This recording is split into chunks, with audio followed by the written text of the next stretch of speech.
ऐकतंय, कोण भजन ऐकतंय, कोण पिक्चर ऐकतंय. इतक्या रात्री त्यांना असा फोन करावा असं वाटलं. करण्याचा उद्देश काय, आम्हाला माणूस सापडत नव्हता. आपण एखाद्या अंबाबाईच्या मंदिरावर आलो, तिथे एखादी जर फोटो तुम्हाला जर ऍक्टिव्ह दिसली तर ते फोटो घेऊन येतात. पण मला सांगा, तुमच्या प्रत्येकाच्या घरात कमीत कमी 25 देव आहे. मग तुमच्या संसारात भरभराटी देणारा देव कोणचा? ती कळल्या नसल्यामुळं काय झालं, हे सगळे अधुरे राहिले. आम्ही शिकून येले, ते न शिकून येले. त्या परमेश्वराच्या प्रत्येक रूपाचं प्रत्येक कार्य आहे. ते कार्य आपल्या शरीरात आहे. ते शरीरातून परत जागृत करणं म्हणजेच हा मनुष्य जगणं. तो गुरु आणि त्या गुरुचं ह्या पृथ्वीवर येण्याची जी वेळ आहे ते त्या परमेश्वरानं ठरवून दिलेले आहे. त्या परमेश्वराने हा संकेत आता तुमचा कोणाकडे आहे?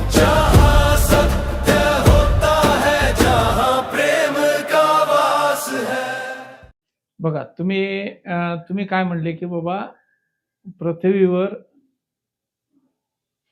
खरा भगवान कसा ओळखायचा, बरोबर. असं तुम्ही मला प्रश्न केला. त्या प्रश्नाचं साधं उत्तर आहे आणि ते उत्तर त्या परमेश्वरानं साध्या रूपात येऊन दिलेलं आहे. साध्या रूपात परमेश्वर पृथ्वीवर आले आणि त्या साध्या रूपात येऊन साधं उत्तर सर्वसामान्याला कळावं. एखादा न शिकलेला शेतकरी अनाडी जरी असेल तर त्याला ते परमेश्वर कोण आहे हे कळावं.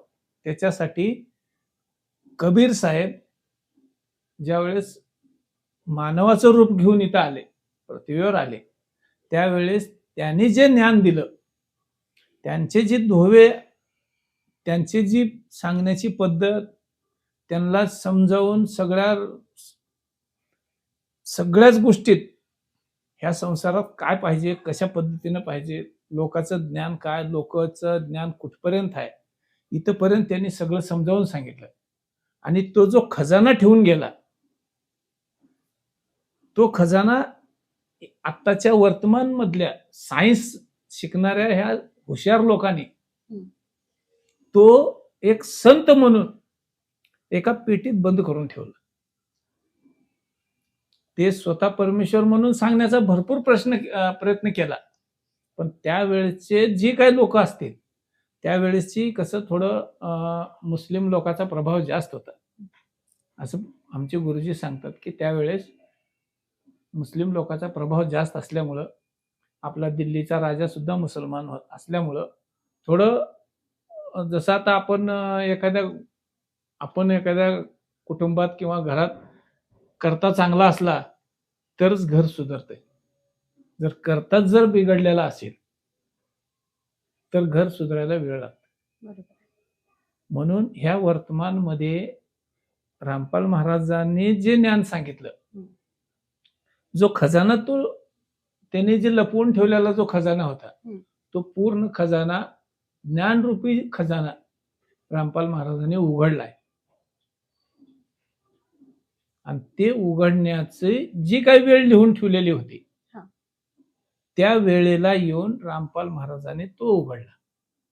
बघा, 1988 पर्यंत ना सतलोकाचं कुणाला ज्ञान होतं, ना तत्वदर्शी संत कुणाला म्हणतात हे माहित नव्हतं, ना गुरु कुणाला म्हणावे हे कळत नव्हतं.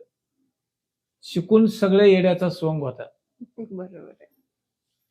शिकलेले, आज बघा, एखादा PhD केलेला माणूस आणि 10वी-12वी शिकलेला माणूस, याच्यात फरक आहे.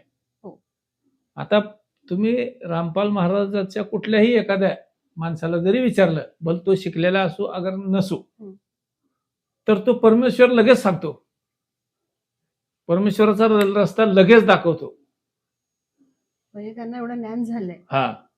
कारण त्यांना हाताला धरून बोटाला, जसं एखाद्या आई आपल्या लेकराला जसं वळण लावते घरात, त्या पद्धतीनं रामपाल महाराजांनी ज्ञानरूपी वळण त्यांच्या प्रत्येक भक्ताला लावलेला आहे.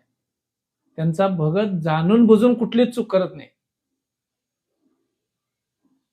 जर आपण एखाद्या रस्त्याला वाटेनच जर चालत चाललो आणि जर अचानक जरी मुंगी आली पायाखाली, तर तो पाय उचलण्याचा प्रयत्न करतो, पण त्या पाय ठेवून जाण्याचा प्रयत्न नाही करत, कारण त्याला माहित आहे हे जीव परमात्म्याचा, हे जीव आपलाच आहे. एवढं खोलपर्यंत ज्ञान यांनी रामपाल महाराजांनी रुजवलंय.